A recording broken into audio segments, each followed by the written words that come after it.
IT job కోసం try చేస్తున్నారా? Coding ట్యూటర్లో training తో పాటు stipend and 100% job guarantee. Hello Ram గారు. హాయ్ నారాజు. ఇద్దరు వ్యక్తులు వైఫ్ అండ్ హస్బెండ్ కానివ్వండి, ఫ్రెండ్స్ కానివ్వండి, అపోజిట్ జెండర్ అయినా సేమ్ జెండర్ అయినా సరే, ట్రావెల్ అయ్యేటప్పుడు తెలియకుండానే కొంతమందికి బాగా సింక్ అవుద్ది, చాలా బాగా సింక్ అవుతుంది. కొంతమందికి జర్నీ స్టార్టింగ్లోనే దెబ్బ కొట్టేస్తుంది. అందాకెందుకు సార్, ఇప్పుడు మీరు నేను ఉన్నాము, పర్ఫెక్ట్ సింక్ ఉంటుంది జర్నీ. ఎలానంటే ఇక్కడ నుంచి ఏం ఆలోచిస్తున్నా ఆటోమేటిక్గా అక్కడ నుంచి అదే వచ్చేస్తుంది. అలా కొంతమందితో కనెక్ట్ అవుతుంది. ఏ ఎమోషన్ వాళ్ళని ఆ జర్నీ కంటిన్యూ అయ్యేలా చేస్తుంది సార్? మనది వదిలేసేయండి, మామూలుగా చెప్తున్నాను అనమాట. ప్రతి ఆడియన్కి అర్థం అవ్వాల్సినటువంటి అవసరం ఉంది కాబట్టి అడుగుతున్నాను. ఏ ఎమోషన్స్ వాళ్ళని మ్యాచ్ అయ్యేలా చేస్తాయి? ట్రావెలింగ్లో కూడా టుగెదర్లోనే ఒకటే ఆలోచన ఉంటుంది, ఆ ఆలోచన డెవలప్ అయ్యేలానే ఉంటుంది తప్ప ఏ రోజు కూడా డిస్క్రిమినేషన్తోనూ లేదంటే దిగజారిపోయేలానో ఎక్కడా కనిపించదు మనకి. ఆ ఏ ఎమోషన్ వాళ్ళని హుక్ చేస్తుంది ఎక్కువగా, అండ్ థాట్స్ వేవ్ లెంత్ కూడా ప్యారలల్గా అసలు ఏ విధంగా ఉంటాయి? కొంతమంది అయితే ఈక్వల్గా నడుస్తూ ఉంటుంది. ఏ ఎమోషన్ వాళ్ళని ఆపుతుంది? నారాజు, ఏదైనా సరే, ఏ బంధమైనా సరే, ఎలాంటి ఎమోషన్ అయినా సరే కమ్యూనికేషన్తో స్టార్ట్ అవుతుంది. సో ఎలా కమ్యూనికేట్ చేసుకుంటున్నాం, కమ్యూనికేషన్ ఇద్దరి మధ్య ఎలా ఉంది, భావాల్ని వ్యక్తపరిచే స్వేచ్ఛ ఎంతవరకు ఉందన్నది చాలా ఇంపార్టెంట్. వ్యక్తపరిచిన తర్వాత మనం అవతలను అర్థం చేసుకోవాలంటే ఒక ఎమోషన్ చాలా అవసరం. ఈ ఎమోషన్ మీద వర్క్ చేసిన వాళ్ళ ప్రయోజనాలు జీవితంలో చాలా ఉన్నాయి. ఎన్నో ఎమోషన్స్ మనం అనుభవిస్తుంటాం, కొన్ని ఎమోషన్స్ ఇగ్నోర్ చేస్తాం, చాలా సెన్సిటివ్గా ఉంటాయి, పట్టించుకోం. ఇది చాలా ప్రధానమైన పాత్ర వహిస్తుంది ఇద్దరి మధ్య సత్సంబంధాల వల్ల. అయితే ఇద్దరిని ఒకరినొకరు అర్థం చేసుకోవడం, ఇద్దరు కలిసి ట్రావెల్ చేయడానికి ఉపయోగపడే ఒక అతి ఇంపార్టెంట్ అయిన ఎమోషన్ ఏంటంటే ఎంపతి, అంటే సహానుభూతి, సానుభూతి అని కూడా అంటాం. ఈ ఎంపతి లేకపోతే మనుషుల్ని అర్థం చేసుకోవడం కష్టం. ఎంపతి లేని మాటలు, ఎంపతి లేని రిలేషన్షిప్ చాలా మెకానికల్గా నడుస్తుంటుంది. అంటే ఎవరి జీవితం వాళ్ళదే, ఒకరికి ఒకరి సంబంధం లేకుండా. ఎంపతి అంటే ఏంటంటే నీ బాధని నీ స్థానంలో ఉండి నేను ఆలోచించి ఫీల్ అవ్వడం ఎంపతి. అలా కాకుండా నేను దూరం నుంచి ఫీల్ అయ్యి అరే అని పిటి ఫీల్ అయితే, జాలి ఫీల్ అయితే, సానుభూతికి జాలికి తేడా ఉంది. జాలి ఫీల్ అయితే రోడ్డు మీద అడుక్కునే వాళ్ళని చూసినప్పుడు జాలి కలుగుతుంది, జేబులోంచి ఒక 10 రూపాయలు తీసివేసి మన జాలిని వదిలించుకుంటాం అమ్మయ్య అని. కానీ అవతల వాళ్ళు పడే బాధను మీరు ఫీల్ అవ్వరు. ఇతరులకు సహాయం చేయాలన్నా, ఇతరులను అర్థం చేసుకోవాలన్నా ముఖ్యంగా ఎంపతి చాలా అవసరం. ఈ ఎంపతి పాత్రని మనం చాలామంది పెద్ద పట్టించుకోరు, కానీ ఎవరైతే కనెక్ట్ అయ్యారో, సింక్లో ఉన్నారో వాళ్ళకి ఈ ఎంపతి అనే ఎమోషన్ చాలా ఎక్కువ ఉంటుంది. ఒక చోట, ఒక చిన్న ఊర్లో ఒక రైతు, సుబ్రావ్ అనే రైతు, ఆయన పంట పొలంలో ఏదో ఆయన పెంచుకున్న కుక్క ఒక 4 పిల్లల్ని పెట్టింది. సరే ఈ కుక్క పిల్లల్ని ఎవరికైనా అమ్ముదామని చెప్పి ఆయన బోర్డు బయట తగిలిస్తూ ఉన్నాడు, ఇక్కడ కుక్క పిల్లలు అమ్మబడును అని, ఎవరికైనా కావాలంటే తీసుకెళ్ళొచ్చని. ఈయన బోర్డు తగిలిస్తూ ఉండగానే ఒక చిన్న పిల్లవాడు, 4 ఏళ్ల కుర్రాడు వచ్చి ఆయన షర్ట్ లాగాడంట. కిందకి చూస్తే ఎవరో కుర్రాడు, చెప్పబ్బా ఏం కావాలి అన్నాడు. నాకు కుక్క పిల్లలు అమ్ముతా అన్నారు కదా, నాకు కావాలి అన్నాడు. అంటే మరి డబ్బులు అవుతాయి, చాలా మంచి బ్రీడు, నీ దగ్గర డబ్బులు ఉన్నాయా అని. ఉన్నాయని జేబులోంచి అంత మొత్తం చిల్లర తీసి ఇచ్చాడు. ఎంత ఉన్నాయంటే 130 రూపాయలు ఉన్నాయి.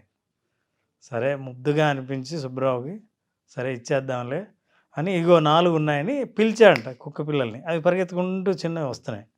ఒకటి దొల్లుకుంటూ కుంటుకుంటూ వస్తుంది. ఈ అబ్బాయి సరిగ్గా చూడలేదేమో, చూసి నాకు అది కావాలి అన్నాడు. అప్పుడు రైతు సుబ్రావు ఏమన్నాడంటే, అది వద్దులే, ఈ 3 ఏవైనా తీసుకో అన్నాడు. అది ఎందుకు వద్దు అన్నాడు. దానికి కాలు విరిగింది, చిన్నప్పుడే కాలు విరిగింది, సరిగ్గా నడవలేదు, దాన్ని నువ్వు కొనడం ఎందుకు, దీన్ని కొను అన్నాడు. నాకు అదే కావాలి అన్నాడు. అదేంటి అదే ఎందుకు కావాలి, బాగున్నవి నేను అమ్ముతుంటే అంటే, నాకు తెలుసు దాని బాధ, ఎందుకంటే ఇటు చూడండి అని ప్యాంటు పైకి తీశాడు.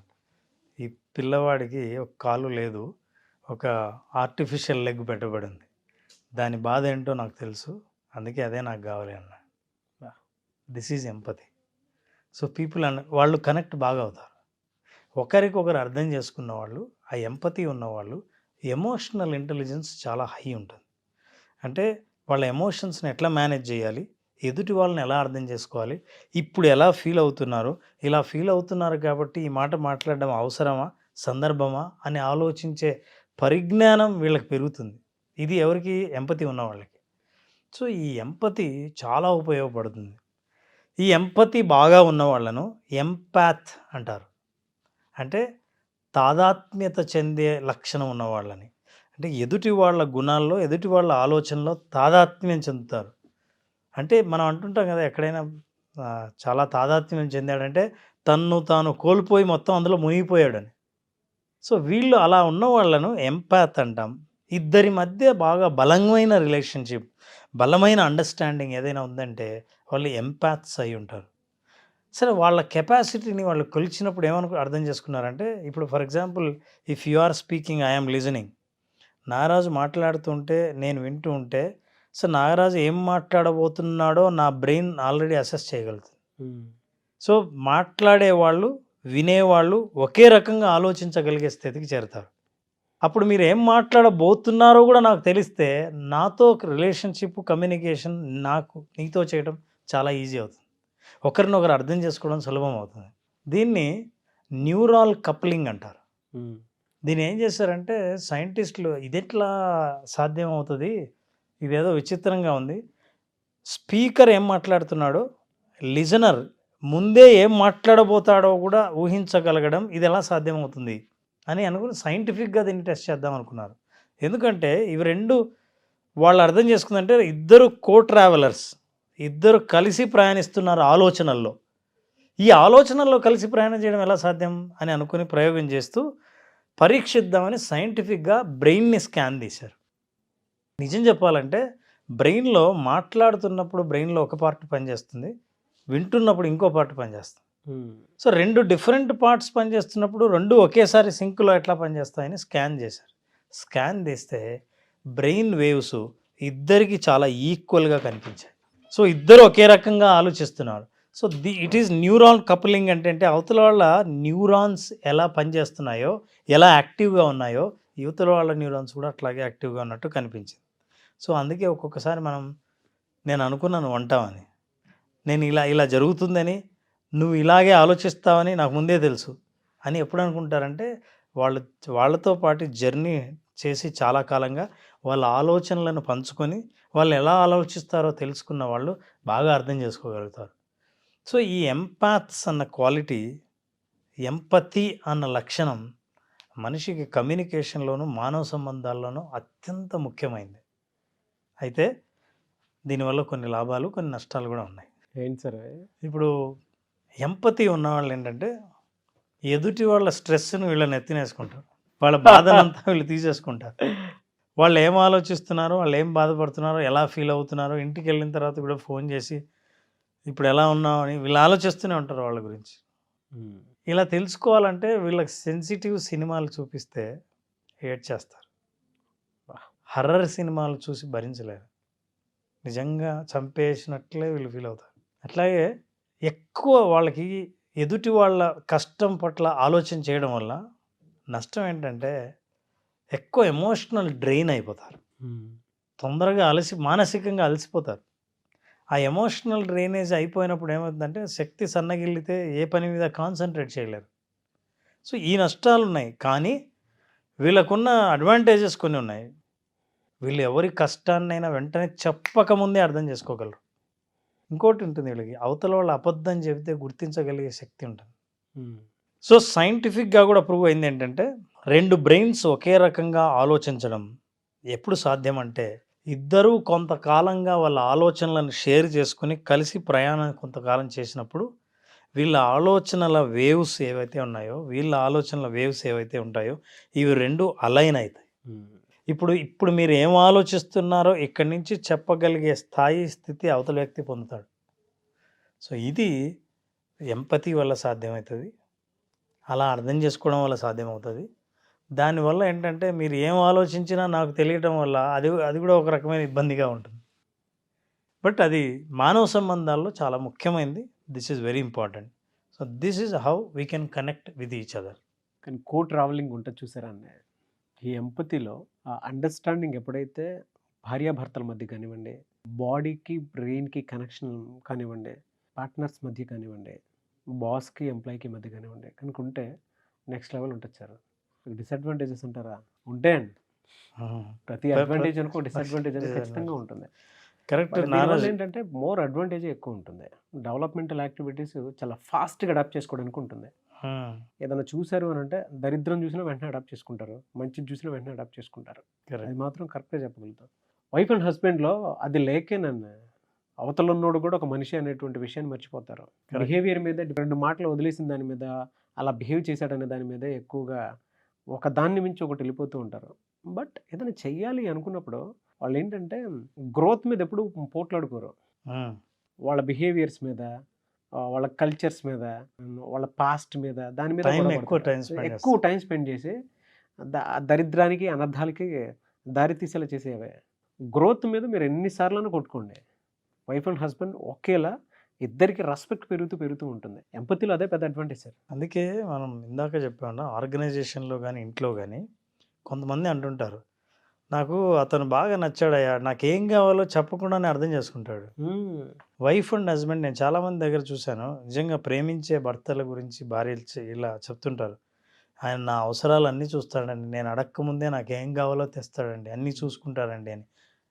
అది రావటం ఎందుకంటే బికాస్ ఎంపతి అనేది చాలా ఎక్కువ ఉంటుంది. అవును, అలాంటి వాళ్ళు ఎమోషనల్ ఇంటెలిజెంట్ ఉంటాడు, కన్ఫ్లిక్ట్స్ ఎక్కువగా ఉండవు. ఉన్నా ఎలా అసలు రిజాల్వ్ చేయాలో, చాలా అమికబుల్గా ఎలా రిజాల్వ్ చేయాలో వాళ్ళిద్దరికి బాగా తెలుసు. అట్లా ఇద్దరు కో ట్రావెలర్స్ అయినప్పుడు, అంటే జీవితంలో ఇద్దరు కలిసి ప్రయాణిస్తున్నప్పుడు, అవతల వాళ్ళ ఆలోచనలు నేను అర్థం చేసుకోగలిగినప్పుడు, అసలు నువ్వు అనుకున్నది నేను అనుకున్నది ఒకటే అయినప్పుడు గొడవలు వచ్చే ప్రసక్తి లేదు అంతే. So this is how they can travel. But చాలా డీప్ సబ్జెక్ట్ అనేది కొంతమందికి మాత్రమే అర్థమవుతుంది. అందరూ ఒకే దాన్ని ఆహా ఇలా ఉంటుంది, అలా ఉంటుంది, ఆహా అలానే ఉంటుంది. మీరు ఆ ప్రపంచాన్ని చూస్తే ప్రపంచంలో కనిపిస్తుంది. మీరు ఆ ప్రపంచాన్ని ఇంకొక యాంగిల్లో చూస్తే ఇంకొక యాంగిల్లో కనిపిస్తుంది. యద్భావం తద్భవతి. కరెక్ట్. రియాక్టివ్ మైండ్స్ ఏం చేస్తాయంటే, అవసరాలు చెప్పిన తర్వాత, నాకు కావాలని కొట్లాడిన తర్వాత తప్ప అర్థం చేసుకోలేని రియాక్టివ్ వాళ్ళు కరెక్ట్గా ఆపోజిట్. అవును. ఎంపతి రేపు అడుగుదాం అని అనుకున్నలోగా ఈరోజు అర్థం చేసుకొని నేను నీ అవసరాన్ని తీర్చడం అనేది ఉంది. Exactly, that is empathy. So ఈ రెండింటి మధ్య డిఫరెన్స్ తెలిస్తే ఆ రిలేషన్షిప్ కూడా ఎలా ఉంటుందో మనకు అర్థమవుతుంది. అట్లాంటి స్ట్రాంగ్ రిలేషన్షిప్ ఉన్నప్పుడు ఏంటంటే సొసైటీలో మనం ఒక భద్రతతో బతుకుతాం, ఒక కాన్ఫిడెన్స్తో ఉంటాం, నిర్ణయం తీసుకోవడానికి వెనకాడం.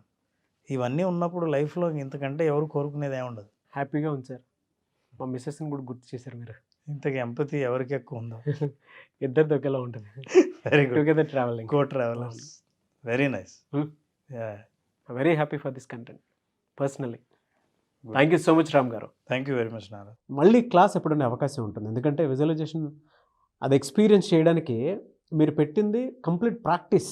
అవును. ఒక జీవితాన్ని అర్థం చేసుకోవడానికి, కెరీర్లో సక్సెస్ అవ్వడానికి, దాంతోపాటు చాలామందికి మనీకి సంబంధించినటువంటి బ్లాక్స్ కొన్ని ఉంటాయి. సో ఆలోచన ఎలా క్రియేట్ చేసుకుని ముందుకెళ్ళాలి అనేటువంటి దానికి, కొంతమందికి ఏమో జాబ్కి సంబంధించినటువంటి వాటిలో ఎంత త్వరగా క్విక్ చాలామంది గ్రాప్ చేసుకోవాలని ఉంటుంది, క్రాక్ చేయాలని ఉంటుంది. అవును. దానికోసమైనా సరే సో విజువలైజేషన్ ప్రాక్టీస్ అనేది మళ్ళీ ఎప్పుడు అవకాశం ఉంటుంది. అలాగే విజువలైజేషన్ ప్రాక్టీస్కి చాలా మంచి స్పందన వస్తుంది. ఎందుకంటే నేరుగా ఎదురుగా వాళ్ళ చేత ప్రాక్టీస్ చేయించే అవకాశం నాకు కూడా వచ్చింది. ఇది సెప్టెంబర్ 14వ తేదీన బ్యాచ్ స్టార్ట్ చేస్తున్నాం. September 14th. అట్లాగే ఈ ఎపిసోడ్లో స్పెషల్ ఏంటంటే 18th నాడు పున్నమి. ఆ పున్నమి రోజు స్పెషల్గా యోగ నిద్ర సెషన్ ఉంటుంది. పున్నమి రోజు రాత్రి యోగ నిద్ర సెషన్లో పాల్గొన్న వాళ్ళకి ఏవైనా సరే మానసిక రుగ్మతలు కానీ, నిద్రలేమి సమస్యలు కానీ ఉన్నవాళ్లే కాకుండా, ఏవైతే మెంటల్ బ్లాక్స్ ఉంటాయో, ఆందోళనలు ఉంటాయో, భయాలు ఉంటాయో, నిర్ణయాలు తీసుకోలేకుండా ఆగిపోయిన బ్లాక్స్ ఏవైతే ఉంటాయో వాటన్నిటినీ రిలీజ్ చేసే యోగ నిద్ర 18th ఉంటుంది. 14th రిజిస్టర్ చేసుకున్న వాళ్ళకి మాత్రమే ఈ అవకాశం. 14th బ్యాచ్ స్టార్ట్ అవుతుంది, సెప్టెంబర్ 14th. యోగ నిద్ర కోసం చాలామంది ఎక్స్పెక్ట్ చేసేటువంటి వాళ్ళు ఉన్నారు. స్పెషల్ అకేషన్ డే రోజు పెడుతున్నారు. సో ఇది స్పెషల్ క్లాస్ అని చెప్పేసి చెప్పాలి. అవును. ఈ మంత్కి special class visualisation practice September 14th నుంచి ఉంటుంది. కాబట్టి ఆసక్తి కలిగిన వారు స్పెషల్ క్లాస్లో కనుక మీరు ఎన్రోల్ చేసుకోవాలి అనుకున్నటువంటి వాళ్ళు స్క్రీన్ మీద మీకు కాంటాక్ట్ నెంబర్ కనిపిస్తుంది, దాన్ని మీరు కాల్ ఆర్ మెసేజ్ వాట్సాప్ చేసి వెంటనే ఎన్రోల్ చేసుకోండి. Anyways thank you, great experience and thank you so much Ram sir. Thank you Naraj. Thank you.